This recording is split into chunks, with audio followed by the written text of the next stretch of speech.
Šeit mums aug ziemas rapšu šķirne Deka Expose. Tā ir viena no mūsu top šķirnēm no dekābas selekcijas.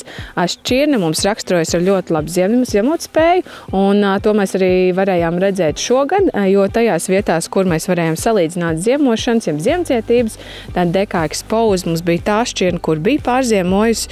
Ja mēs skatāmies uz šķirni no rudens, tad šķirnē ir salīdzinoši lēna auga attīstība rudenī, veidojot kompaktus augus, kuriem nav izteikta tendence stiepties garumā, līdz ar to tas palīdz nodrošināt šo labo ziemotspēju.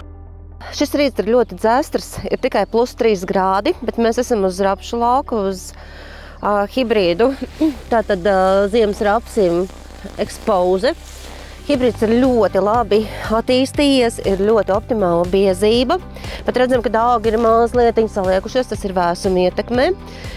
Šai laukā tātad uz šo brīdi ir uzlikts gan regulators, gan augi ir smuki samēsloti.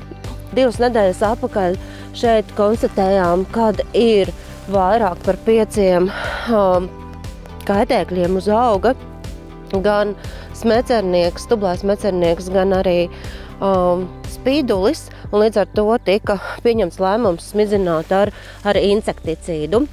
Tātad šobrīd, ko vēl varētu laukā darīt? Tātad, ja kāds nebūtu vēl saregulējis, tad vēl būtu pēdējais brīdis lietot auga augšanas regulātoru, lai mēs panāktu galvenā stublāju, tā kā piezemēšanu un veicinātu sānu dzinumu attīstību.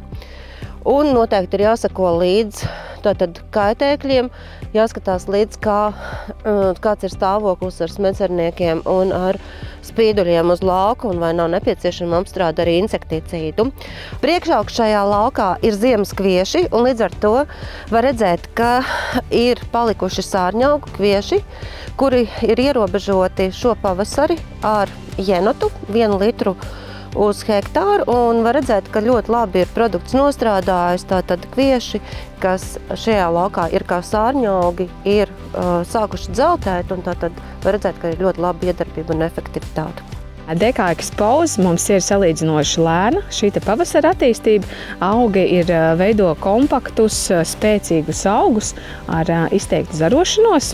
Deka Expose būs no tām šķirnēm, kur ziedēšana būs nedaudz vēlāk, varbūt kā citām šķirnēm. Nogatavošanās šķirnei būs saulaicīga, vidēji vēlīna.